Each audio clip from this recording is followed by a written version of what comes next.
All fucking roads lead to Bravo, even the roads to my dry goddamn eyes. It's time to take A Therapeutic Dose, a prescription-strength reality TV podcast that explores the intersection of reality TV and therapy. Possible side effects may include entertainment, strong emotional reactions, and/or laughter. Here are your hosts, Ramona Ramirez and Margie McGee. Hello, everyone, and welcome to A Therapeutic Dose, where we meet at the intersection of reality TV and therapy. I am your host, Ramona Ramirez Higgins. I blew it. I forgot that Margie is out this week. I forgot that she was traveling.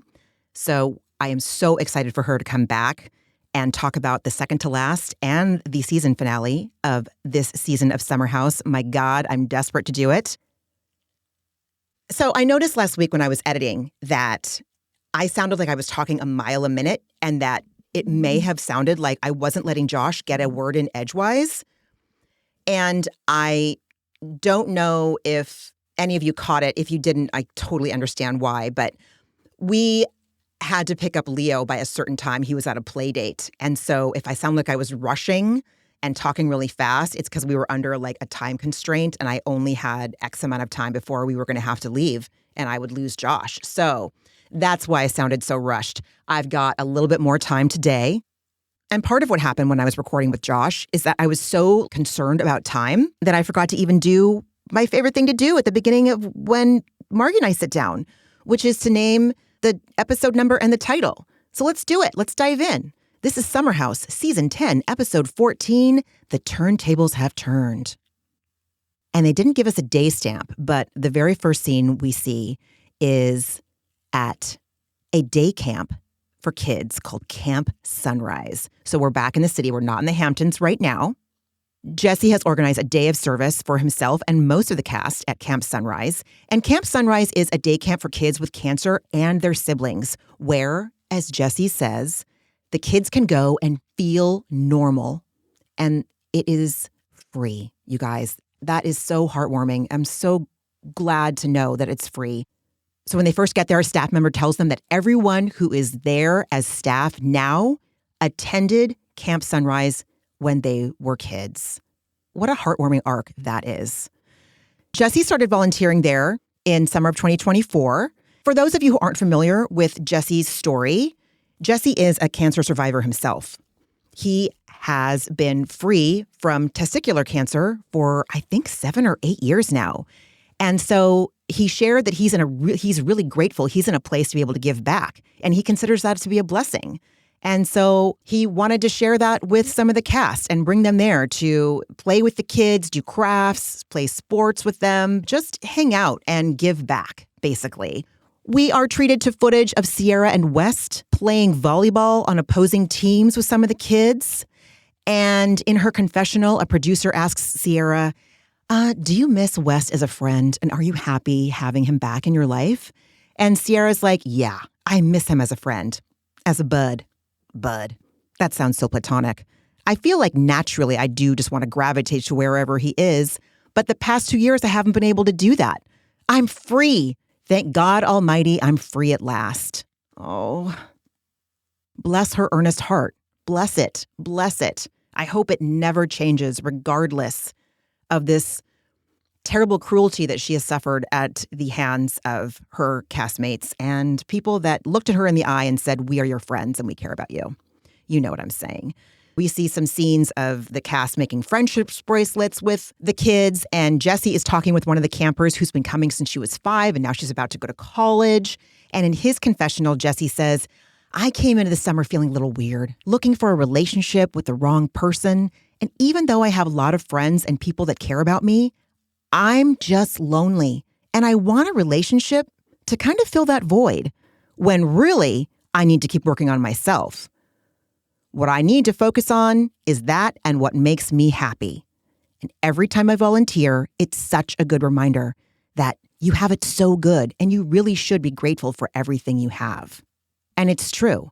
And I know that if Margie was here, she would also be talking about one of the things that she and I both learned going to 12-step rooms is being of service. It was a way to give back, but mostly it was a way that if I was ever feeling super bogged down by my own situation, if I showed up to be of service for somebody else, I was able to have a break from whatever was going on with me. Not that I didn't have any reason to be bogged down or feel on a spectrum of distracted to oppressed by whatever I had going on or whatever I was working through. We all do. We all have a lot of things going on. It's a very complicated world. But when I was sick of just my own thoughts or my own fears or my own obsessions, I knew I needed to be of service in whatever way, shape, or form that looked like. It could be something like holding the door open for someone, calling a friend, hey, I haven't seen you in a while. How are you? Does someone need a ride somewhere? Is someone stuck somewhere and can I bring them a coffee? I would set up chairs before a meeting. I would make coffee before a meeting sometimes. Like just whatever I could do to be of service. And it's never left me. Like I shared, I don't go to 12-step rooms anymore, but there are some things that I took with me that I will cherish learning for the rest of my life. And one of them is being of service is a surefire way to get me out of my head.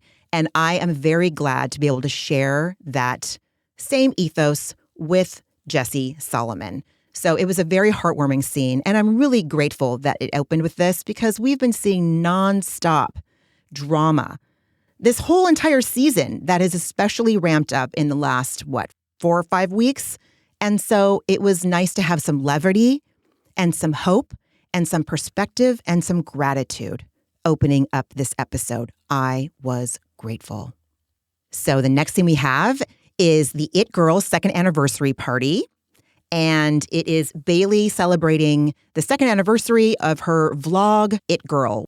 So she walks into the venue and she's greeted by her lovely friend Levi, who's her best friend. And she also happened to plan the party for Bailey. And they both look gorgeous. Bailey is super nervous. She's stressed. What if nobody comes? Like my first grade birthday party. So apparently no one came to Bailey's first grade birthday party. I did not have that happen, but I cannot imagine how heartbreaking that must feel to be a kid and have nobody show up to your birthday party. And I loved learning more about Bailey vis-a-vis her sharing this with us. It weighs on her mind a little bit, enough for her to bring it up.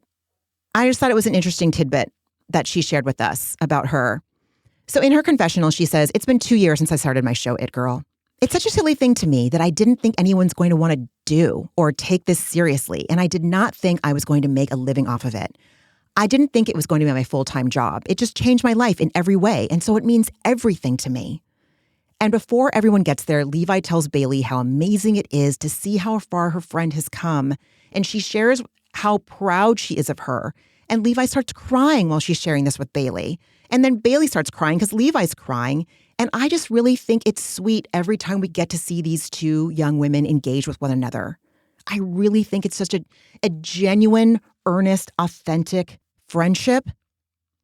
And it's a little palate cleansing after we've seen the ultimate betrayal at the hands of Amanda to Sierra, you know? So guests start arriving, including Lindsay, Sierra, and Amanda. And Amanda and Lindsay sit at the bar. And Amanda immediately calls out Lindsay for just leaving the soft bar party without saying goodbye. Lindsay maintains she needed to relieve her nanny. And that's why she left without saying goodbye to everybody. But then right after that, she shares she was super rattled by being immediately bombarded by Sharon. Lindsay shares that the last time she saw Sharon before the soft bar event was at her bridal shower in the summer of 2023. And we see a flashback of that bridal shower where Lindsay is confronting Sharon about learning, hey, I heard you had concerns about me and Carl getting married. We all had concerns. We all did. So Lindsay says seeing Sharon brought up a lot of hurt that she caused me. Oh, God. And Lindsay emphatically reminds Amanda, listen, remember, I was really close to Sharon for almost 10 years. Amanda says she was like a mother figure to you, Lindsay. And I'm so conflicted on this. It's like, on one hand, I can absolutely validate and understand not wanting my future mother-in-law to share on national television that she has concerns about me marrying her son. But at the same time, they're on TV. They're on a reality TV show. I don't know. I mean, this is just how this is what happens. Lindsay's still allowed to want it. She's still allowed to not want her future mother-in-law at the time to say that stuff, I guess. I'm not saying that she's not allowed to. I'm just saying that, like, this is where we are. This is the arena that we are playing in, my friend. So Lindsay's like, listen, Amanda, despite everything you and Kyle have gone through, his parents never went on national television and said, you should break up with her, Kyle. And I was like, that's a fair point. They didn't. Oh my God. Will we see the Batulas or the Cooks give their opinions on these things before the season ends? I don't know. Have you guys sat there and wondered just for like 10 seconds or so? What are the Batulas and what are the Cooks thinking? What are they thinking? I'm so fascinated. I'm so curious to know what they're both thinking about what's going on. Oh, God. And West's family, too. Obviously, I want to know. Anyway, Amanda asked Lindsay, do you think that Carl still acts like nothing happened? And Lindsay practically screams, yes. She says that she gave Carl plenty of time to discuss how the relationship ended. And he's never brought it up. And Amanda thinks it's because he doesn't like confrontation. And I was like, I don't know, dude. Was there anything to discuss? They talked at the reunion. I'm not sure there was more. I don't know.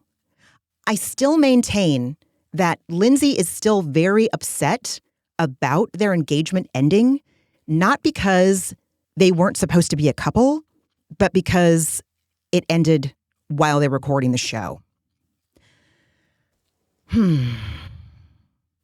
Knowing Lindsay like we know Lindsay, and again, we only know what we see of her on the show. We only know her persona through her social media. We only know her through what we've seen on the Bravo shows she's been on and when she's been on Watch What Happens Live.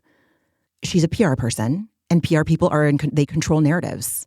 And when Carl broke up with her, when Carl ended their engagement on Summer House, she wasn't in control of that narrative. And she's so bummed about it still. She's still so upset about it. And I really hope that she finds freedom from it. I'm also not in their relationship, so I can't say that they don't have closure that needs to happen for either one of them. But I don't see what Lindsay sees. And you know what? She don't give no fucks about what I see or don't see, honestly. And that's absolutely fine. The way the episode was cut, it didn't make it seem like Sharon and Lindsay talked at the beginning of the soft bar launch. So when I heard the word bombarded, I started thinking about the scene of them talking again. And I wondered if two things could be true. Like one of two things could be true. I wondered if Sharon wanted to talk to Lindsay ASAP so Sharon could get rid of her own anxiety around it. Maybe Sharon felt guilt over hurting Lindsay last summer with her comments at the soft bar pop-up. Maybe that's why she felt motivated to take care of talking to Lindsay so fast after she got there. Or maybe she just cared about Lindsay a lot and wanted her to know. And that's what motivated her to, in Lindsay's words, bombard her immediately. But I feel like my gut is leaning towards the former. And something I'm working on in therapy is sitting with my discomfort. Like not just tolerating it and enduring it and looking at my watch, like when is this discomfort going to go? But really sitting with it, like sitting.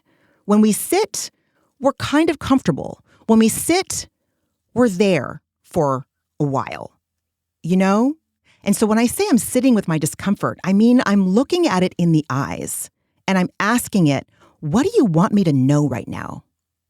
And I'm not rushing to get rid of it.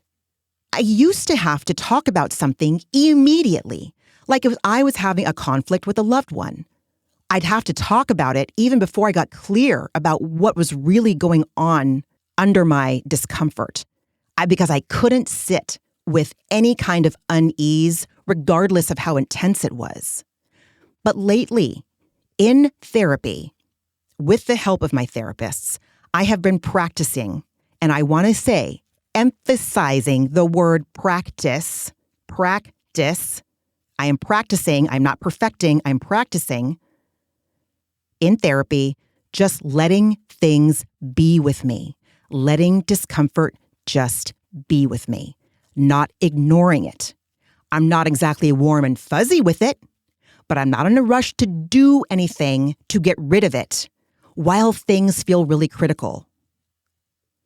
You know, one of my therapists is reminding me a lot that feelings are not emergencies. I have spent a lot of my life feeling like they were, especially if they were intense. Intense feelings meant I have to do something about it. I have to resolve this intense feeling right now. And if that means I have to have important conversations with people who are around my discomfort, that's what I need to do. And that is not true at all. Because sometimes when I would do that and I wasn't clear and I would bring something up, it would just cause more conflict. So now what I'm doing in therapy is I'm just sitting with things until they feel clear. In fact, if something feels really critical, like I've got to take care of it right now, this is a red alert, that's an extra sign that I need to really wait to talk about it until I can feel grounded in what's going on and really clear, not reactive. That's my long-winded way of saying not reactive. And I've been talking about needing to do this and committing to do this for a long time in therapy, but lately I've been more willing to surrender to doing it. And it's because I've been doing different things in my therapy. And so nothing is feeling like an emergency anymore. I'm not interested in solving the problem right this minute. Like Margie shared, oh my gosh, I don't remember what franchise we were talking about, but I'm sure she shared it on the podcast. I know she shared it with me many times. If it's urgent, it's not important. And if it's important, it's not urgent. So I wonder again if it's true that Sharon immediately bombarded Lindsay when she got to soft bar. Was this Sharon having this urgent need to alleviate her discomfort? And by doing that, it would mean getting it out of the way, talking to Lindsay. Let's get it out in the open that I made those comments on TV last year and I hurt her. I honestly do, though, believe that Sharon does not harbor ill will towards Lindsay. And I do believe that Sharon does genuinely care for her and is happy for her and her daughter, Gemma. I do believe that. But I was just curious. Projecting? Absolutely. So who knows? I don't know. So the next scene is Saturday. They're back in the Hamptons. I was also grateful for this scene. Again, it was a bit of levity and humor, as opposed to all the other jam-packed scenes of drama, conflict that we have this entire season, right? For some reason, Sierra is in a full Lorax costume. I have no idea why. We don't have any context at all. I looked a little bit into the lore around the Lorax because admittedly, that is not a Dr. Seuss book that I read to Leo. I don't actually remember reading a lot of Dr. Seuss, to be honest with you. I think I read Green Eggs and Ham. Might have read Oh, the Places You'll Go. We did not read the Lorax, I don't think. But what we do know about Ms. Sierra Miller is that she is committed to a costume like no other on this entire cast, and I love her for that. We all love her for that. So she's wearing this costume topped off by these orthopedic-looking flat sandals, which made the whole ensemble just a little even more just crazy looking. She's amassed this huge cache of water guns, and she ambushes the first group of cast members to arrive at the house, Lindsay and Mia.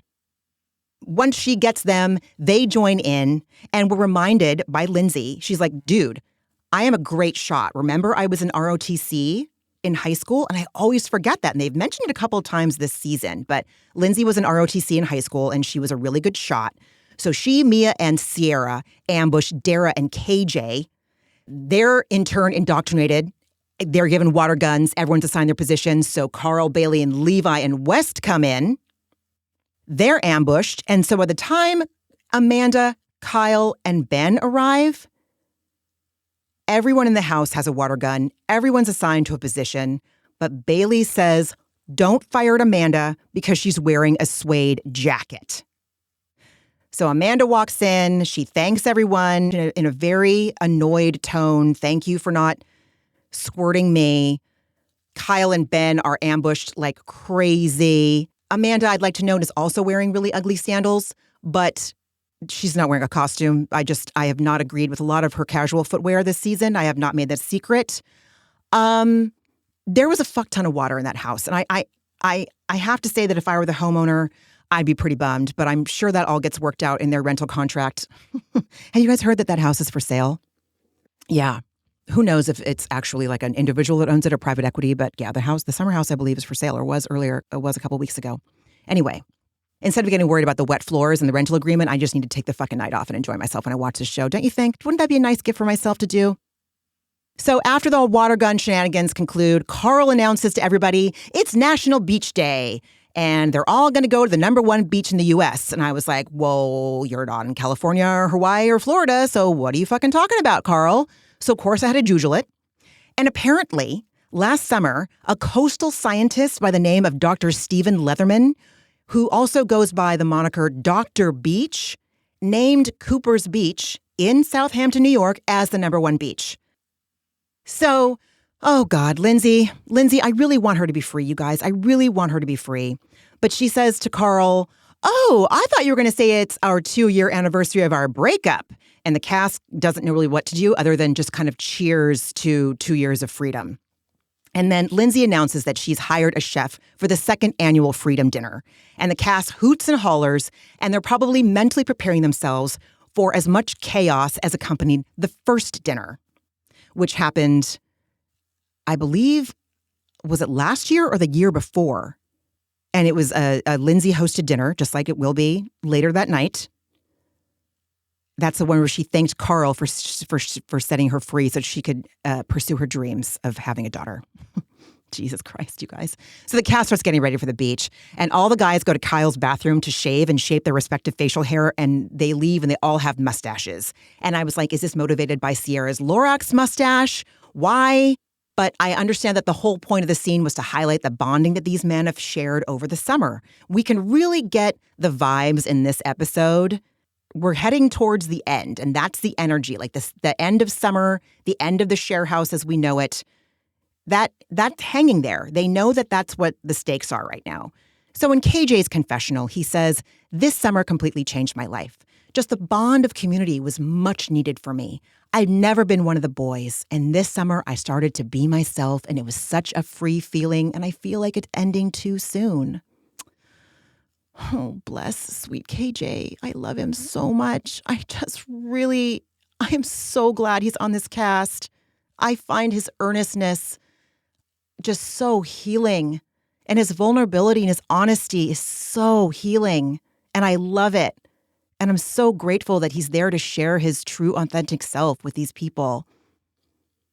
Truly. And I'm so glad he's just getting so much love from the fans. I really am so glad. I hope he's able to take it in. So they leave for the beach, and on their way there, Sierra mentions to the car she's in that there's a full house that weekend, and Ben says that it's really good to see Amanda back and that she seems to be in good spirits. To which West says, well, she came into the house complaining. And sure enough, we're treated to a montage of Amanda entering the house, observing the wet floor, talking about Dara's suitcase being outside, and sounding offended at not being assigned a water gun position, even though because of the suede jacket, we know that she doesn't want to get squirted herself. And all I could think when they showed that flashback is like, oh my God, that is such a deeply, deeply unhappy person. That is a really, really profoundly unhappy person. And I think it must feel so terrible to be her every minute of the day as a baseline. And I don't think I'm at 100% compassion for Amanda yet, because she made terrible choices that I think we are all taking so personally, because we can't imagine anyone that we love and that says they love us doing to us what she did to Sierra. But I do know I don't have any desire to trade places with her. I watched the episode 3 times, and every time I was just like, oh, she makes me really love my life and really cherish my own husband, you know? So that's what I got from watching that flashback. She's miserable. I mean, we all have choices. That's what I'll say. We all have choices. So Sierra's in the car with Jesse, Wes, Mia, Ben, and Lindsay. And she shares with them that she saw Amanda over the week to check in with her and see how she was doing. And she tells them that she asked Amanda if she feels anxious and uptight when Kyle's home. And tells them that Amanda said, yeah, I do. And Sierra shares she flat out asked Amanda, like, what if you and Kyle separated for a month and spent a month apart? You guys could still go to therapy. You could still date each other. And Lindsay's like, I don't even know if they're dating right now. And Mia wonders if they did choose to separate, would it make them fall back in love with each other? And even West says, they might miss each other. And I don't know if he meant that or if he was just playing along to keep up a facade. I really don't know. I wonder, did he say that to throw everyone off the scent? Look at me, I'm participating in the conversation about what might help them heal their marriage. I'm on board.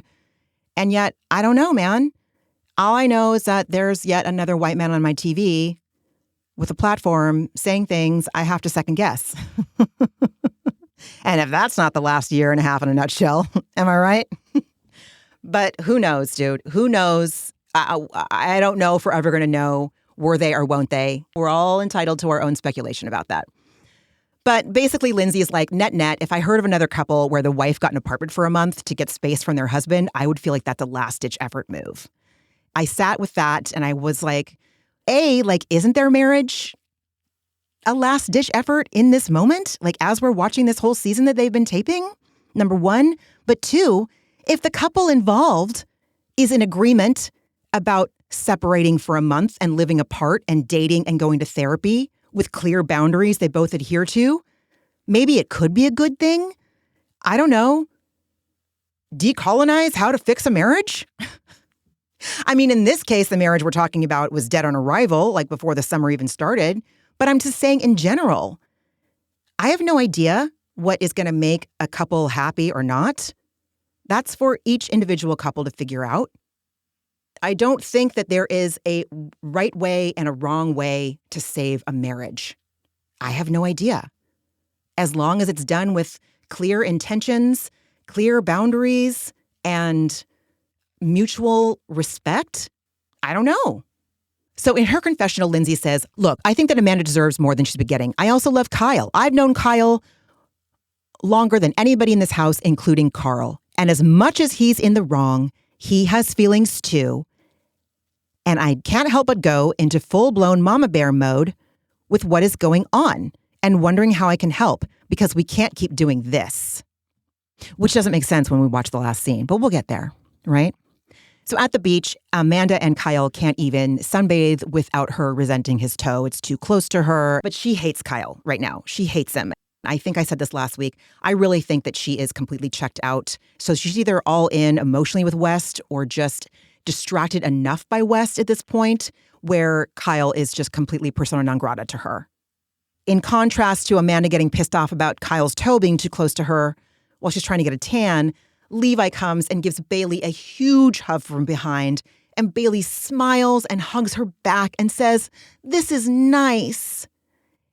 And just seeing that earnest exchange of affection and love for friends, it made me really miss my friends so badly.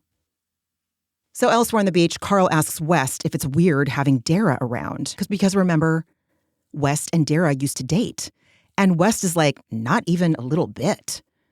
And Carl kind of jokes, I can relate to it being a little weird, haha. And we see the camera pan to Lindsay. So Carl jokes to Jesse and West, we're celebrating 2 years of freedom today, boys. Nothing to worry about. Okay, so, according to Lindsay, they have unfinished business between them. And I don't know if the business is business that they need to work out with themselves or over time or in therapy, whatever it is. I have no idea. I do know that I want both Carl and Lindsay to have peace. I do. I want Lindsay to have what she wants. And I think the only thing preventing her from that is her own mind. I'm not saying it's easy.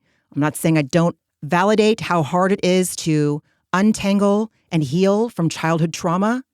I get it. I'm just saying that she has choices.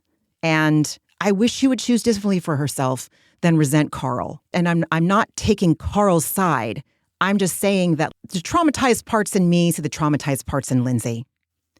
And I know what's possible when you work through them, and I want that for her. That's what I'm saying. This is not a Carl good, Lindsay bad, a Lindsay good, Carl bad thing. This is Oh, Lindsay, there's more. I promise you. It just has to do with putting your ego down. I don't know if she's willing to do that. I also don't know what it's like to work with an ex-fiance for months out of the year and have that be integral to my story. I don't know what that's like. That must be a really weird thing for the both of them.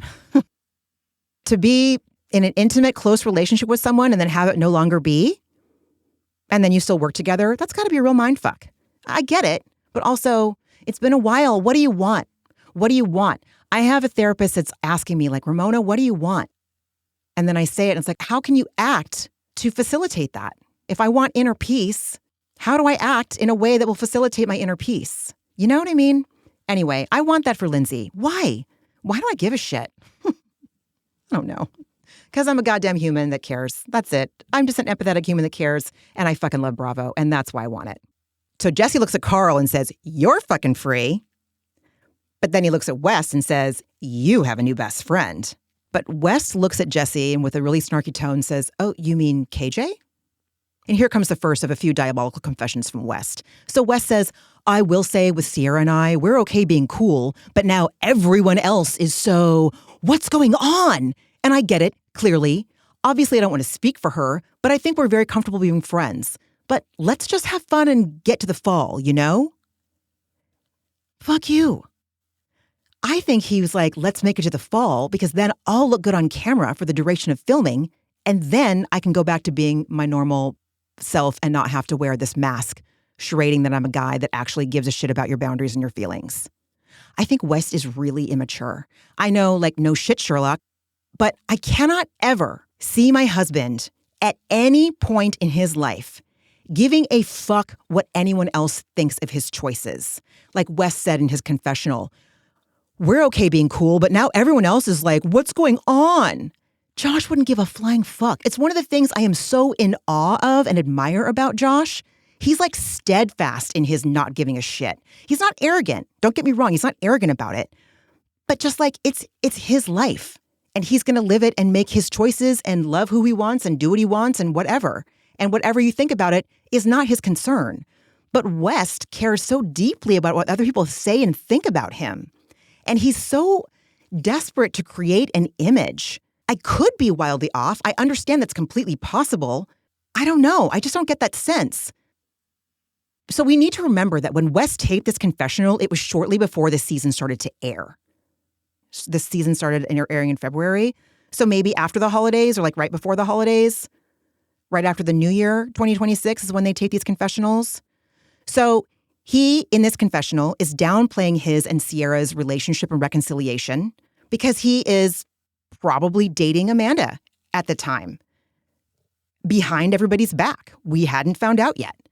So he's attempting to manipulate us and is lying to us in this confessional. Let's just make it to the fall. He's a jerk. Ooh, God, gross. So Jesse looks at Ben and says, oh, it's been a good summer for you, eh? And Ben wholeheartedly says, man, one of the best. And Jesse asks him how it's going with him and Sabrina. And Ben says, again, it's the best. And we see several videos and pics. I don't know if it's just Sabrina's videos or if they're Ben's videos too, of them on social media kissing, her asking him who your favorite person in the world is. And he says Sabrina Bell. However, that is the same exact content you're going to find on their social media today. Obviously, social media is not the alpha and omega of what is true. Everyone puts out what they want everyone to see, yada, yada. I mean, they still seem to be going strong, is my TLDR on that. Jesse asks him, you guys know Spats? And Ben says, no, she's just chill. And says she wears her heart on her sleeve, which is perfect for me because I don't get in my own head ever because she is constantly reassuring me of where we're at, which I didn't realize was actually very important to me. So a couple of things about what Ben said. I'd say throughout the majority of the time that I dated, obviously the people I dated, the closer I got to like meeting Josh, the more and more settled with myself I was, the more therapy I'd had. But when I first started like dating in my late teens and throughout my 20s and the most of my 30s, I felt insecure a lot of the times. I never thought I was pretty enough. I never thought I was thin enough. I never thought I was good enough. I never just could trust. I worked on that in therapy for years and years and years. And I remember thinking that I would be cured or I would have accomplished what I wanted to accomplish out of therapy. Well, one of the things would have meant that I wouldn't have needed reassurance anymore. And I had a therapist, this was in 2008. She said, Ramona, you might just be someone that needs more reassurance, and that's okay. I really needed reassurance to feel safe, but I didn't think that was okay. And I don't remember where I got the message that it wasn't okay to need reassurance. I think I was scared of being seen as needy. When my therapist told me that, I remember sitting in her office just letting that sink in for a few minutes, like, really? But I thought I was supposed to be completely whole and with it in order to find love and all this crap. And dude, self-help in the late 90s and early 2000s was just like, it's a fucking nightmare. Anyway, I am glad that Ben has made that realization, and he might be someone that needs more reassurance than other people, and that's okay. But I also want to be abundantly clear that it is nobody's job to do for me and my self-esteem what I need to do. Do you know what I mean?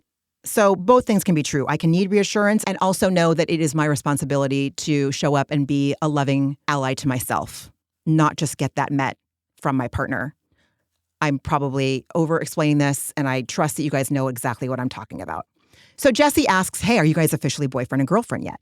And Ben shares, I haven't said I love you yet, but I want to. And maybe I'll do it all at one time. It's a big moment. And then he says, I haven't said I love you in fucking 15 years. Holy shit. In his confessional, Ben says, I would love to be free and easy and be like, yes, I'm in love. That sounds fantastic, but that's not how my head works. And then he tells us, you guys, my dad is very religious, a born-again Christian.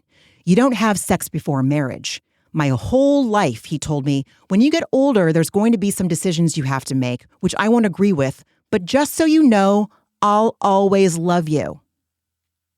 But after an indiscretion with a high school girlfriend, he didn't talk to me for years. So yeah, I don't use that word lightly. I don't want her to think, that's it, I'm all in, and then all of a sudden I drop the ball or something like that.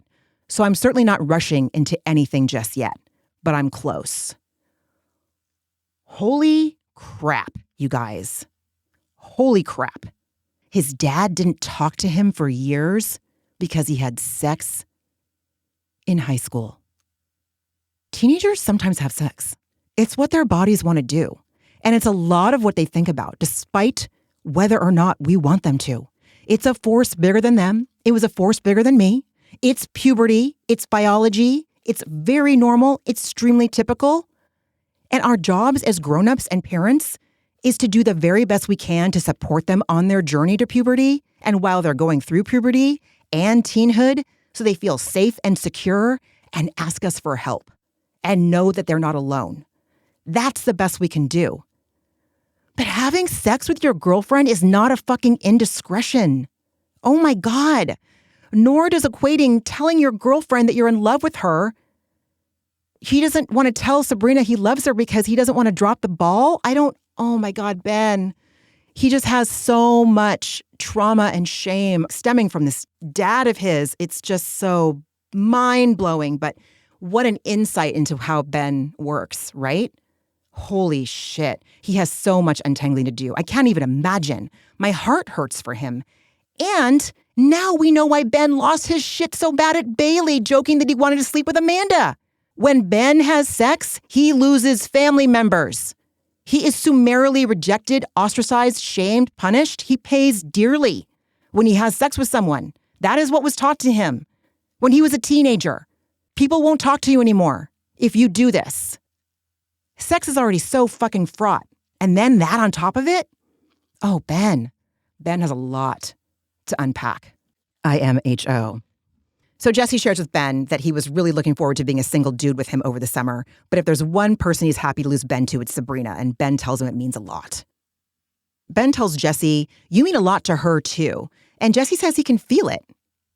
Jesse, I want to see what makes Sabrina love you because I feel so hopeful about you sometimes. And then I rewatched season 9 and I'm like, oh my fucking God, how is Sierra even talking to you after last season? How's she even talk to you after a lot of this season?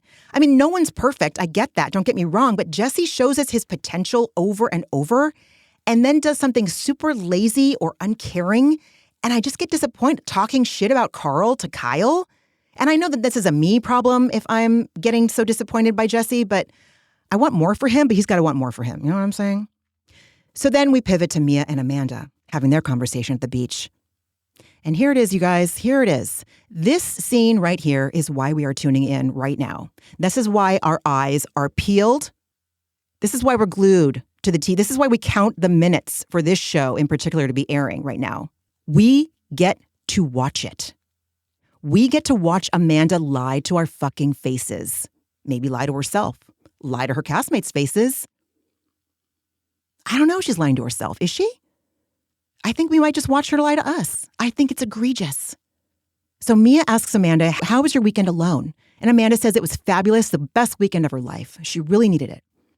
And then Amanda asks Mia in the most casual, kind of interested but not too interested tone that is clearly a lie.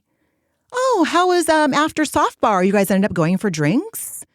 And Mia says, first of all, you're a bitch. And before Mia can finish her sentence, she hears her say, you're a bitch. And Amanda immediately sits up. And I was like, oh my God. Do you think that when Mia said, you're a bitch, Amanda was afraid Mia was calling her out about West? Do you think that Amanda felt caught in that moment? Full tinfoil hat. I acknowledge that. I'm just saying. Did anyone else think that? Because I wondered. The third time I watched it, I was like, oh shit. She was like, why? Because she was worried. She was worried that Mia was going to be like, I know what you're fucking doing. But instead, Mia just says, because you left. First of all, you're a bitch because you left. So by now, Amanda's ditched her like cool girl, uninterested voice and says, oh, because I felt so unwanted. And then we see a flashback to the softball party of Amanda telling Jesse, I didn't get an invite to the after softball drinks. Amanda tells Mia, first of all, the last thing I would ever do is invite Sierra and West out on an intimate date. They just became friends. Mia agrees it's too soon, but it was a group thing. Like Jesse was fucking invited. And Jesse's not dating anybody that we know. Maggie, but I don't know, was Maggie invited to go to that thing and she just didn't go to the taping at Softbar? Who fucking knows? But like, it did not sound like this was as intimate of a date as both Amanda and West are kind of packaging it as. I don't know. But Amanda says, even if they got back together, happy. It would literally make me the happiest person in the whole entire world. The happiest. But he needs to be fucking ready. It's him, girl. Mia agrees that she'd be happy if they got back together too, but that West needs to be all the way in, and he can't just fuck with her again like that. And Amanda looks at Mia in the eye and says, yes. Then she says, with a smile on her face, I'm skeptical. I'm weary of him. Hopefully she meant wary, right? But are you? Are you skeptical of him, or are you already emotionally attached to him in this moment? Are you already physically attached to him in this moment? Are you weary of him like you're tired of him? I know I'm being a dick. I know you meant to say wary, but like, Amanda, you're lying to everyone watching and to your castmate and someone that you call your friend, Mia. I can't imagine.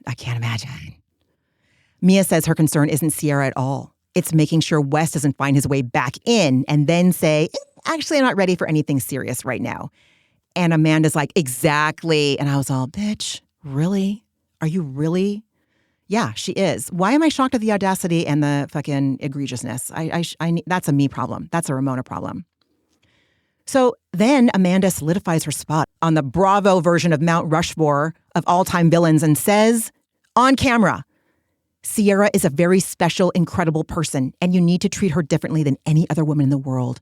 And until a man is capable of doing that, I don't trust anyone with her heart. I would die for that girl. The way I'd cut West off in one fucking second if she looked at me, if she gave me one look, I'd be like, I'm gonna attack. And poor Mia, poor unknowing Mia, is in agreement with everything Amanda just said. And like all of us before this blew up, is earnestly believing Amanda is sincere. I mean, what must it feel like to be someone who is really able to commit to this much dishonesty? To really lie to someone who deeply loves the person you are betraying. Mia and Sierra have like a spiritual connection in their friendship. Like they are thick as thieves. I just can't even imagine what it must be like. Again, I think she must be so deeply, deeply unhappy to be capable of this. I know, like, no shit, Sherlock. I know someone who feels good about themselves or is happy can't do what Amanda did. I know that. But it's shocking to me still. How many times am I going to say that? So Sierra and Kyle are elsewhere on the beach taking a selfie together while most of the cast heads to the water to swim. And she asks Kyle about his week. And he said he did a lot of work, and he shares that he and Amanda went to couples therapy. And Sierra asks if he feels like they're in a better state. And he says, in all earnestness, the fact that we went to therapy at all means we're in a better place. And I'm all, no, it doesn't, Kyle. She's doing a cover your ass therapy. She don't want to be married to you no more, dude. She do not want to be married to you no more. But she's going to act like she does so she can cover her ass. She's going to go to therapy so that she can play the part of the person that wants to save her marriage. I don't think at this time that she did. And I will happily say I was wrong and apologize if I learn differently. But come on. Maybe it's growth that I don't believe her. I'm going to go with that, you guys. It's growth that I don't believe her. He says, the real question is, Sierra, are we both going to put in the effort? And I'm all, no, you're not, Kyle. No, you're both not going to put in the effort. No. And Sierra shares with him that she met with Amanda after they had couples counseling. And he asks her point blank, with a really sadly trepidatious tone, what was her demeanor? Like, he can't even get a full read on his own wife, so he has to get a read on her from her friend. Oh, that must feel so terrible. That must feel so terrible. Sierra says Amanda was really happy to go and really happy to finally be able to say everything. But at the same time, when we were talking it through, she felt like a lot of your frustration exists with one another because you never have a moment being by themselves. You live together. You're on top of each other. You used to work together, but now your office is just next door. And Sierra shares with Kyle, I had a thought, would it be a crazy idea if you guys physically separated for a month? And Kyle looks physically anguished hearing Sierra share that she had this thought with him about his marriage. And she tells Kyle, I know you love her. I know you guys love each other. No one has ever denied that. But what is real is how you treat each other and the mental load that treatment has on the both of you. And Kyle is just so disturbed. It's palpable. And he asks Sierra, have you and Amanda talked about us separating, about us taking time away from each other? Or is this a fresh idea? And Sierra says, yeah, we've talked about it. It's not a fresh idea. And Kyle asked Sierra, again, because Amanda does not talk to him. He asks Sierra, what did Amanda say? And Sierra tells him point blank, she'd be open to it, but didn't know if you would be. And he just stares off into the distance in palpable disbelief, taking it in that his wife has discussed them living apart on fucking camera. He's having this conversation with Sierra and he's going through these things and we're watching it. Isn't that wild? Isn't that fucking nuts? In his confessional, he says, I'm kind of shocked. The fact that there's separation conversations happening within our friend groups, unbeknownst to me, while we're trying to, this is emphasis mine, you guys, okay? Emphasis mine. Kyle's, I'm not imitating his tone. This is just like, this is what's shocking to me about what he said. Unbeknownst to me, while we're trying to put our best foot forward in therapy, is disheartening. We're supposed to be putting it all out there with the therapist. Now this feels like there's an elephant in the room, and I'm second guessing what we're doing. Yeah, you should. You should second guess what you're doing. Because it's not what you think you're doing. And that's so hurtful. It's so dishonest. It's such insult to injury. So he double checks with Sierra, like she really was receptive to the idea of us living apart. And he tells Sierra, like, I'm so scared. This is all just so scary. And I just really felt for him in that moment. I really did. I really did. And it feels so bad because we're watching someone not have the full scope of what's going on in their own marriage. That feels so awful. I feel badly. Oh, God. Being a human is fucking complicated. I feel like with Kyle, and you know I do not care for him. I don't care for his choices. I don't care for his behaviors. I don't necessarily like lots of his personality, but I do believe he earnestly wants to work it out with her. I think he was more in love with her than she was with him. And like anyone with the disease of alcoholism, like they want to do what they want to do. So he's going to get wasted. He's going to be a DJ. But I think he loves her. It's not the love that she needs. They're not a good match in their current state. But I think he does love her the best that he can. And I think he really is committed. But it doesn't matter. Anyway, so Sierra assures him this isn't easy for her to communicate to him. And Kyle is grateful to her for sharing it. And Sierra tells him, I just don't want either of you to be miserable. Neither of you deserve that. And Kyle says he actually doesn't know what Amanda wants, if he's being honest with Sierra. And I'm like, yeah, Kyle, that's because your gut is telling you, dude. It's telling you you can't get a read on your wife. Her behavior isn't matching what she's telling you. So while the group is packing up to head home, Carl makes a joke about staying at the beach because he knows that when he goes home, he's going to have to show up to the second annual Freedom Dinner. And Lindsay clocks him on that. So Carl and Lindsay are going to Carl and Lindsay, right? So everyone's home. They're all getting ready. They're showering, getting dressed for dinner. It's kind of a formal affair, so people are putting a little bit more effort into their outfits. And Amanda happens to walk by West and Jesse's room. At the same time, West is standing in front of his mirror, just wearing a towel because he's come out of the shower. He's got wet hair. And she stops and she pokes her head in the door and she kind of raises her eyebrows like, oh, yeah.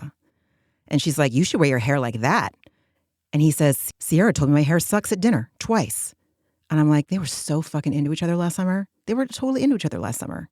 What happened in that bathroom when West had the sock to hide his microphone? What happened? I wonder if we'll ever know. So the chef Lindsay hired is prepping dinner in the kitchen. And she asks him if he always knew he wanted to be a chef. And he says, yeah, but I also wanted to be a DJ. And she's all, oh, well, we have one of those. And right then Kyle walks in and Lindsay makes a snarky remark to the chef about, you picked the right career because being a DJ is not it. And Kyle says, whoa. And he honestly looks hurt, like he's being kicked while he's down. Lindsay doesn't know he's had this intense conversation with Sierra at the beach, but he's just, getting shit on for being a DJ again. Oh my God, we're watching humans hurt each other, and we're watching hurt humans on TV once a week, and it's fucking wild. Upstairs, Levi asks Bailey, what's going on with you and Carl? What's the vibe right now? And Bailey's like, I don't know. I've shown my interest and I can't do anything more. Now it's basically just light flirting. And in her confessional, she says, Carl and I have been flirty texting all summer. We have little moments and then it just kind of goes back to being friends. So I'm not sure if it's ever going to be anything. I'm not sure what it's going to turn into. It might just be flirty texting for the summer, but I'm open to whatever it could be. And then it cracked me up because we see Kyle is now in the little nook that they rarely do any shooting in. He had something on his eyes, a white eye mask. You guys, I have that mask that Kyle was using that he said, whoa. He said, whoa, because when he was in the kitchen getting laughed at by Lindsay for being a DJ, what he was doing is heating up that eye mask in the microwave because you're supposed to heat it up and then you put it over your eyes for 7 minutes or something. I don't remember. But I have dry eyes and it's supposed to help with dry eyes. And my optometrist told me to get it. So I have that exact same mask. And seeing him use it reminded me I need to use mine more. So I actually got it out after the episode aired on Tuesday night and I put it on. And I was like, all fucking roads lead to Bravo, even the roads to my dry goddamn eyes. So most of the cast is assembled in the kitchen for dinner. Upstairs, KJ is delivering Sierra's new grill to her. So they both try on their new grills and they look stunning. Shocker. Those two. They're so beautiful. inside and out, from what we know, right? From what we know. Downstairs in the kitchen, Carl tells Bailey, you look great, and it's probably your best outfit of the summer.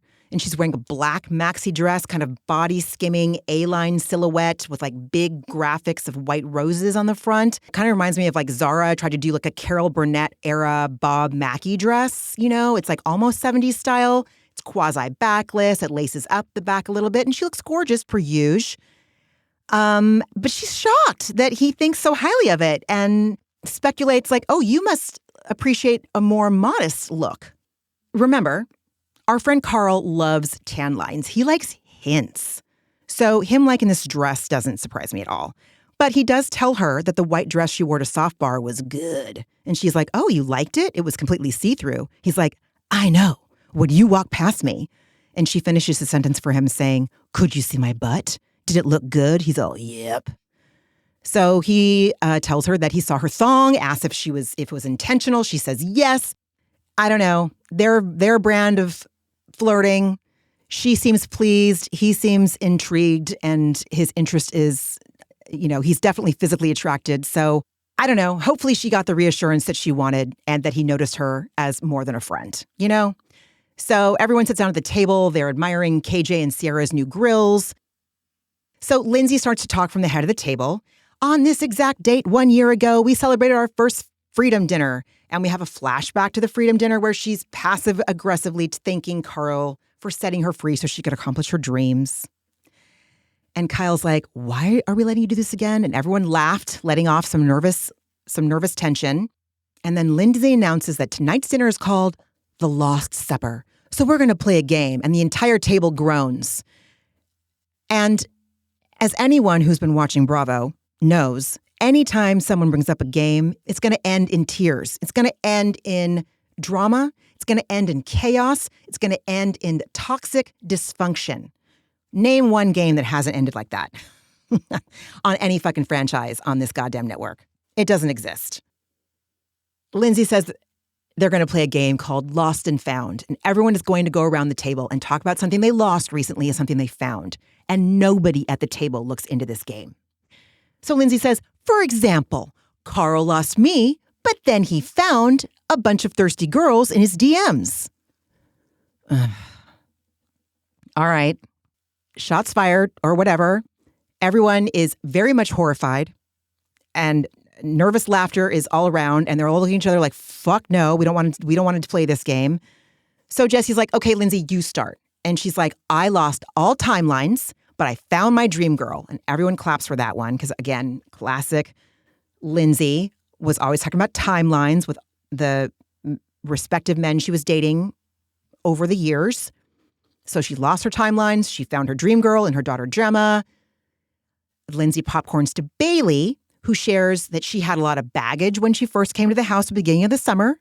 And she lost a bad relationship last summer, and she's glad to have left in the past. And this summer, she found her joy again, her ability to laugh, her ability to have fun and flirt. And Sierra's like, oh, should you make out with Carl right now? And just so conveniently, they are sitting next to each other at the table. And Carl and Bailey are on board. They're like, let's do this. And then they make out. Like, they make out. The whole cast is hooting and hollering in support. And Kyle yells, freedom. And it's a hot makeout. It's committed. It's an all-in kiss. All right? They made out. And in her confessional, a producer asks Bailey, was it better than the Ben kiss? She's all, yeah. And in his confessional, Carl says he wants to make out with her again because it was a really good makeout. And he compared it to when... He compared their makeout to when you go to plug your phone charger in the wall and it just goes right in instead of having to like poke around. God bless Carl. Oh my God. So a producer asks him, do you think it was a better kiss than the one she had with Ben? And he's all, fuck yeah. The Australian bachelor's got nothing on me. Good for Carl. Good for Carl. So everyone tells Wes he should go next. And he goes, I guess I lost my voice last summer. This summer, what I found was the ability to speak up. And clearly the last week I found, and he turns to Sierra, a friendship and a relationship that was lost for a long time. And Sierra hears this and beams and everybody claps.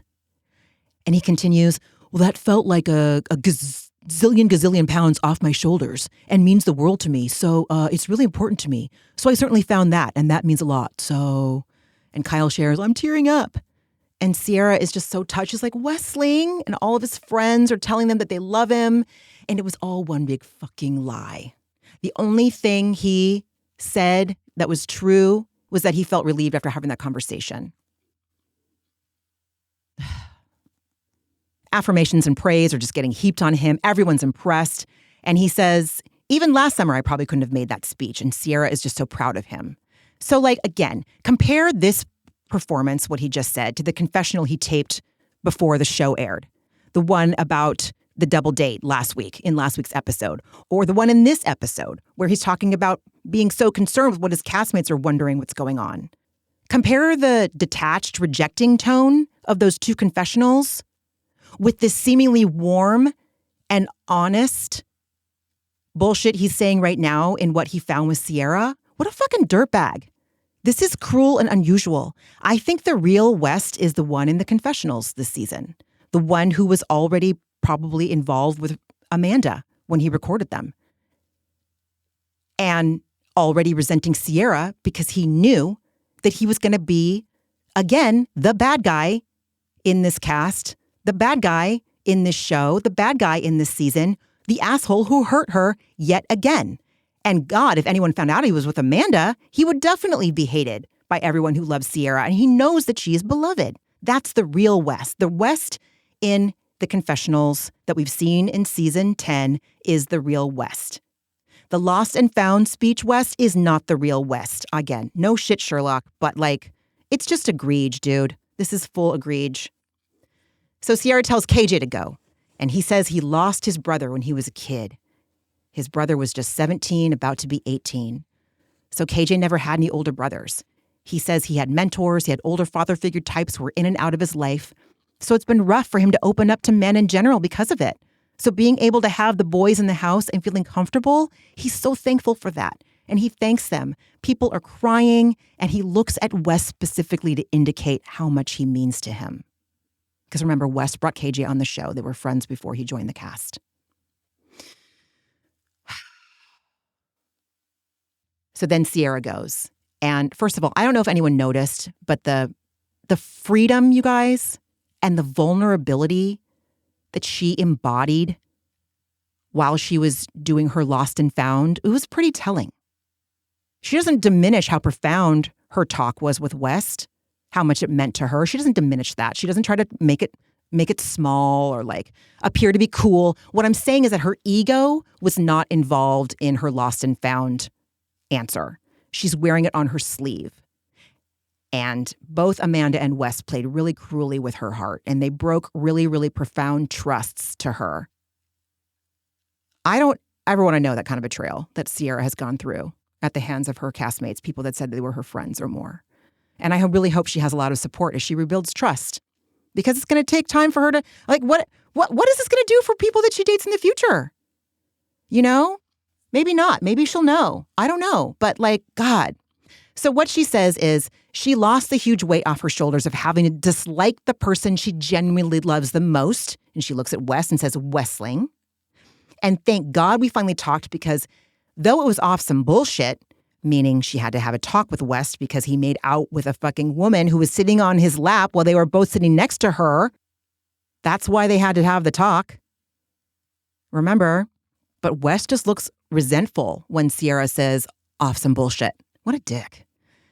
Sierra says, I found the bars. I found the clubs. And everyone's cheering her on. Was she anti-club and anti-bar? Did she? I know that the bedbugs tend to just stay home more often than go out, but I don't know. I guess she let loose and had a better time this summer. Good for her. So after she's done with her speech, she goes to Wes and gives him a huge hug. And she says in his baby voice, you just, like you're talking to a dog, you're just a big baby. And he says, thank you, in a sarcastic tone, kind of under his breath. Like we see his face. He didn't look stoked. Then he wipes it off real quick and just starts acting kind again. He tells her growth.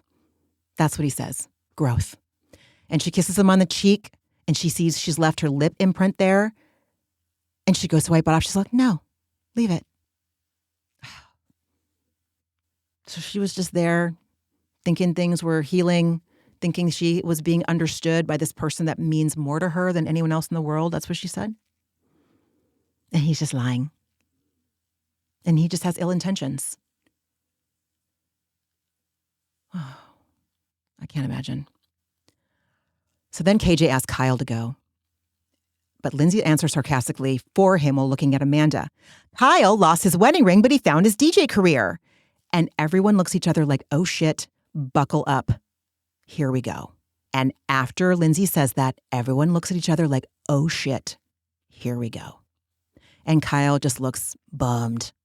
I don't know how many lover boys deep he is at this point in the night, but he looks forlorn. You know what I mean? He just looks like abandoned hope y'all who enter here right now. So Jesse says, hey, tell us about your new manager. What's the plan? And this is when Amanda gets this weird twisted smile on her face that lasts the rest of the episode. And it was so shocking. It was just so wild to me to see. And again, this time she answers for Kyle. Well, the plan is he's going to Vegas. And she keeps smiling while her castmates are like vocalizing their shock. Villain energy. She's like gleefully watching him squirm. Maybe she feels vindicated. Maybe she feels entitled. It was just bonkers to watch, that I know. So Kyle tells everyone, I've gone back and forth in my agreement with this manager. Then he looks at Amanda and says, with your support. And she's just smiling smugly at him again, just kind of smirking. It was weird. He tells everyone, I haven't signed the contract. I'm going to sign with a manager who reps some very big acts in the music space. And Lindsay's in disgusted disbelief. He explains he'll be able to be more selective regarding gigs he takes than he was last year, which was, again, to remind everybody, gigs like the University of Pennsylvania on a Thursday night. Oh, my God. So around the table, his castmates are taking this in, and they just look fucking bummed. They look so bummed. And Sierra, bless her earnest heart, she just looks really concerned for her friend Amanda. Kyle says, I'm going to be able to finally treat this as a career, not a hobby. But yes, next weekend, I am going to Vegas to play marquee. So, of course, I had a Jujel marquee to see who was DJ'd there. Like, is this a venue that if you're a DJ, you would be fucking pumped to play at? And unfortunately, I'm not a DJ demographic. I don't know any big DJ names. The only name that I saw of note was DJ Pauly D of Jersey Shore fame. But again, admittedly, I am unfamiliar with headlining DJ names, so I'm sorry about it. He shares he's working on a residency in Vegas for 2026. And I did look at his website. I don't know, maybe he had one in the past. They're not on there anymore, but I don't see one. But he did just play marquee in March, and he played Tao in Chicago. And even I've heard of Tao. He played at Tao last week. So the cast is silent. They're like in deep process about this news that Kyle has shared. They're just letting it settle in that everything Amanda has been wanting him to stop doing for years now is about to become his full-time career. And it's grave. And they all look distraught. And Ben, bless his heart, is like, well, it's great money. There's great money in a residency. And Kyle just keeps looking at Amanda for her reaction, and she won't give him one. But Lindsay does instead. Lindsay's like, well, didn't you ask Amanda before you made the decision, or did you make the decision on your own? And he tells Lindsay, it's something that Amanda knows that I've been working on. And Amanda's still smiling, like she's loving watching him squirm. And his voice is really low, like I don't know what's going on for him. You can tell he just feels bad, and Lindsay's just going hard. And she's like, did you have a conversation with as a partner, with your wife before you decided? And he's like, listen, I haven't even signed it yet. And Lindsay's like, this is your conversation around what you're going to be doing. And everyone else is just looking at each other very tensely. And they're taking medicinal swigs of wine, rubbing their temples. It's just awkward and terrible. Again, games lead to nothing but chaos on this network. So Kyle looks around and tells his castmates, I was planning to have more of a one-on-one conversation with her maybe tomorrow. And everyone laughs because he finally broke the tension. But Sierra presses on and wants confirmation from him that this is, in fact, going to become another business venture, just like Loverboy. Like, instead of hobby, we're moving this into, like, your job. Because, again, her best friend has been asking Kyle for years to stay home more to not get wasted, to come home early, and he has done none of that. In fact, now he's not only doing all of that stuff, staying out late, getting wasted, but he's getting paid for it and about to be getting paid way, way more. And he tries to defend his choices to everyone by explaining, I've been out promoting Loverboy vis-a-vis DJing since everything opened up again from the pandemic. But DJing brings me joy and happiness, and it pays the bills, and I think I'm good at it. And Lindsay's like, where I'm confused is that I thought this was a partnership. You are supposed to be aligned in that partnership about what your future goals are as a family. And Kyle's best answer is the DJs I look up to are married with kids and wives who support them. Oh, God. Team nobody. Amanda has a smug smirk on her face as she looks around the table to their castmates as if to ask, do you guys hear this? Do you hear this shit I have to put up with? The smile, my God, the expression on her face was so disturbing. Lindsay makes a very fair point when she tells Kyle, yeah, but they were already DJs before they got married with kids. You took on this career without talking to your wife about it. And Kyle, defended Kyle, starts to nudge ego-free Kyle out of the chair to take over. When he says, I don't understand why my love for playing music for people has been the butt of every fucking joke this summer. And the cast hears this and they start to protest immediately, like that's not true. And Lindsay's like, dude, this is not a joke.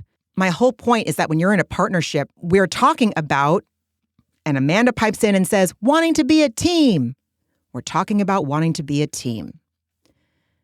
But then Lindsay takes back over and says, this is why at the reunion last year, Amanda said she was ready and wanted to have kids with someone who wanted to have kids with her. You're basically saying being a DJ is more important than starting a family with her. So I understand where she's coming from. And hearing Lindsay say all this is like music to Amanda's ears. She has witnesses to her torment. She has Lindsay fighting her battle. She has everyone understanding how she has been martyred in this marriage, what she's dealing with, everything on her plate. And Kyle's getting pissed at this point. And he's like, she's not ready to have a kid, okay? You can blast me all you want. And when he says that, Amanda again looks around the table to collect some sympathy. And he says, I didn't even push back on that when she said that at the reunion, even though I knew she didn't want to have kids yet. Because she already told everyone she wasn't ready. So Kyle is defensive and says, do not put all of this on me, which is fair because we all heard Amanda say she wasn't ready to have kids yet either. She did say at the reunion that she was wanting to have kids with someone that wanted to have kids with her. But now I don't know what was going on with Amanda when they did the reunion last year. Was she already emotionally involved with West? And if so, I could see her making that comment. I don't know, you guys. I'm speculating. I'm just curious. I don't know. But then Kyle loses me because he starts to sound like a victim alcoholic. And he's like, God forbid I do something I enjoy. The last 7 years, I've just worked my ass off with no joy. He feels under attack. He gets up from the table. He's like, just don't gang up on me. So Ben is like super in his Al-Anonism at this point because he's trying to de-escalate things by explaining to everyone else at the table that Kyle having a manager will mean it'll be a good thing. He'll get to have better gigs. And Amanda and Kyle are just looking at each other and he mouths, fuck you, to her. And Amanda gets that demented, twisted, horror movie smile back on her face and looks at Sierra like, did you just see what my husband said to me under his breath? And Lindsay and everyone who saw Kyle mouth fuck you to Amanda are getting pissed at him because of what he just did. And everyone starts yelling. So while everyone's yelling, Kyle points to Amanda and says, I know what this is about. And Lindsay and West are both yelling at Kyle. No one's hearing him. And no one knows that Kyle knows Amanda told Sierra she would consider separating from her husband for a month. Amanda doesn't know that Kyle knows this. It's awful. It's just fucking awful. Lindsay insists that Amanda hasn't said anything to her at all. So don't tell her fuck you. Say it to me. I don't know. Maybe I'm wrong assuming that Lindsay was a mouthpiece for Amanda because she was annoyed. I don't know. I thought maybe that could be why. Now it just gets even more bizarre. West gets up, he grabs his chair, he walks his chair next to Amanda and sits down next to her. While Kyle says everyone's making mountains out of molehills, West says, look at Lindsay when you say that stuff. Don't look at Amanda. And Amanda's just like laughing. She's just laughing. It was just wild. So Lindsay is still going off about being in a partnership. And Kyle just cuts her off saying, we don't have one. We don't have a partnership. In a partnership, we pull weight. I feel like I'm losing my fucking mind. Finally, Amanda snaps out of that weird smile and says, this is not a conversation for the table. I think she knew in that moment when she saw Kyle go from like handling it to about to lose it, she knew what was going to come. If she didn't reel him in, he was going to start to tell the truth about their sex life, her apathy about their marriage, all of it. And she doesn't want that. She doesn't want that on the table. She doesn't want that on camera. Poor Levi sitting right next to Kyle, and we just see her trying to dissociate. We just see her trying to like leave her body. She's just like, holy shit. Kyle is screaming at the top of his lungs. Carl asks him to chill out. Kyle's too fucking far gone at this point. He's too triggered. He's crossed the barrier. He's gone. He's fucking gone. He says he's sick of normalizing everything he has to deal with. And Kyle starts to leave the room for the front door. Carl is telling him to chill out and starts to follow him. Carl was being supportive, and then he starts to snap. Now, Carl, I suspect, is going to let his built-up resentments come out in this way. But again, nobody knows. Nobody knows what is going on with Amanda, that she is mentally and or physically checked out at this point. Everyone just knows that Kyle's going to be a DJ, which is not what Amanda's been asking for years and years, and that he mouthed, fuck you. That's what they know. So while Carl is following Kyle, back at the table, Lindsay tells Amanda how sorry she is. And Amanda just looks off, like she's smiling. She might be fucking trying to dissociate too. I don't know. And then we see Carl and Kyle start to get into fight and yell, and it says to be continued. And that's where the episode ended. Good God.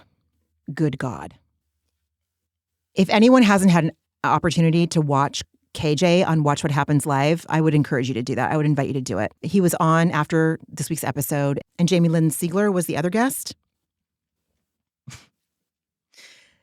Her takes and my takes do not align. I was not aligned with what Ms. Sigler had to say a lot of the times on that episode.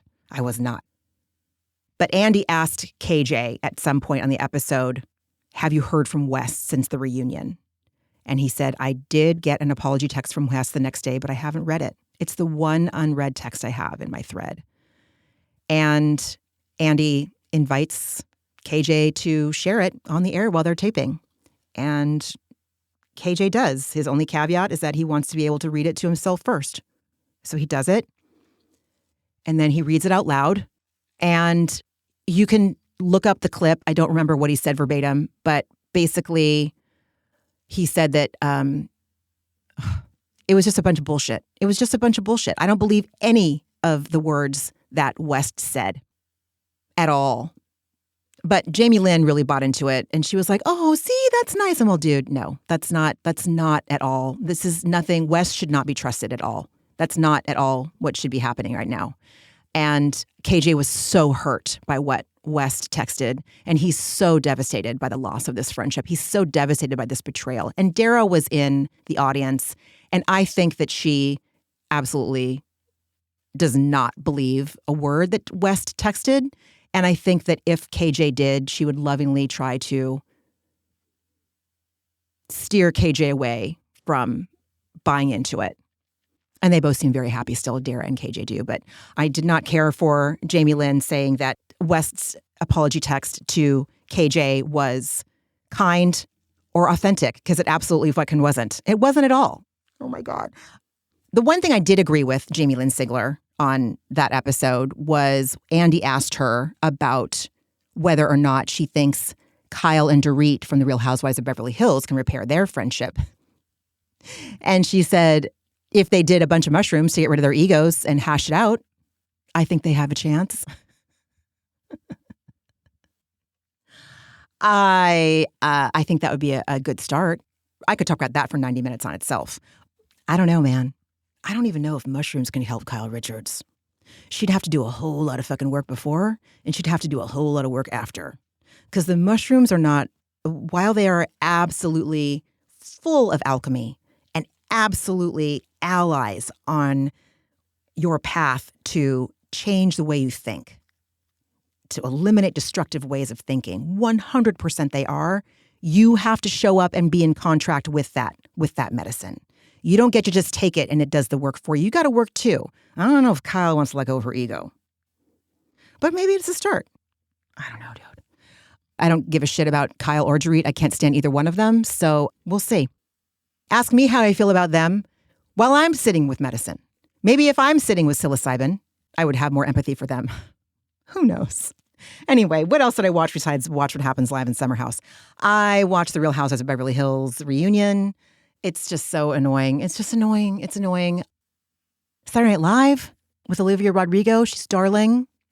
Kind of watching Curbed as a palate cleanser right now. It's been mostly Summer House. I watched this episode 3 times before I sat down to record. So, and what's my antidepressant right now? My antidepressant this week is that it's just like little things, you know? I've been working really, really hard to not have my feelings be treated as emergencies. Like just sit with them, just sit in the discomfort of things, not have to do something right away. Like when I was talking about Sharon and Lindsay at Soft Bar, the TLDR is that the things I've been talking about in therapy, especially for like the last, I'd say 2 or 3 years, are starting to finally kind of like feel like they are working versus just feeling like abstract concepts I wish I could understand.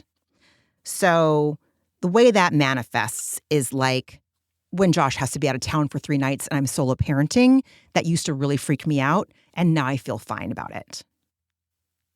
The house might be a little bit more chaotic when he gets home than when I come home from when he's solo parenting. But thankfully, Josh is really okay with that. As long as I can hang in there emotionally. I can get so overwhelmed with my ADHD and wanting to like do things perfectly and feeling overwhelmed. And this week I was able to see like, oh, wow, the work I'm doing is really showing up because right now I can confidently tell my husband, like, I'm good. I'm good. I miss you. I miss you. I wish you were home, but I'm good. And there wasn't always a time when I could do that when he traveled. I would feel so overwhelmed and so out of my depths. And now it's more like, God, I wish the house was cleaner. I wish I had time to fold that fucking pile of laundry on the sofa. And then I talk to myself like, okay, well, what do you want to do? Let's make some choices. And I either accept that the laundry will be on the couch and just try not to be bothered by it. Or I go, okay, I guess we're not going to watch TV for 15 more minutes until we clean the kitchen and then we can come in and fold the laundry while we watch TV. Like things like that. It used to feel like really high stakes for me. And right now it doesn't, because the things I'm working on in therapy, mainly sitting with uncomfortable feelings and not having to do anything about them other than just get curious about them, is working. And it is bringing me so much excitement that sometimes I can barely sleep at night because I'm so excited to have new perspectives instead of just worrying about what I need to do about something. Right now, I'm just letting a lot of things be and not knowing how they're going to work out. Trusting that they will work out the way they're supposed to when they're supposed to. And that if it's important, it's not urgent. And if it's urgent, it's not important. And that feelings aren't emergencies. So that's my antidepressant this week, is that I can rely on myself and count on myself. And that's really what I want. So, yeah. Anyway, you guys, thank you so much for listening. I hope you enjoyed yourself while listening. I hope what I'm working on in therapy and how it pertains to the way I watch Bravo is coming through. It's hard recording this by myself. I can ask for feedback from my friend in real time when we're recording this. But doing this by myself, I have to just show up, be honest, and trust. And I get real nervous. Like, what if I'm fucking boring? What if I say something that bums somebody out? What if someone doesn't agree with me? And it's like, okay, what if? Everyone has so much shit going on. No one's going to remember what the fuck I'm talking about after they listen to their next podcast. I'm just sharing my neuroses. Everybody, I send you much love. I send you invitations for taking care of yourself in whatever way that looks. I send so much love and saying I miss yous to my friend Margie. And we'll be back next week with the penultimate episode of Summer House Season 10. You guys. Whew. All right. Take care of yourself. Bye, everybody. Ramona and Margie are, obviously, not doctors and do not provide medical advice. Their content is intended to be used for entertainment purposes only. It is not intended to be, should not be interpreted as, or used as a substitute for medical advice or a diagnosis of any health or fitness problem, condition, or disease, nor a recommendation for a specific test, doctor, care provider, procedure, treatment plan, product, or course of action. My mom isn't a doctor.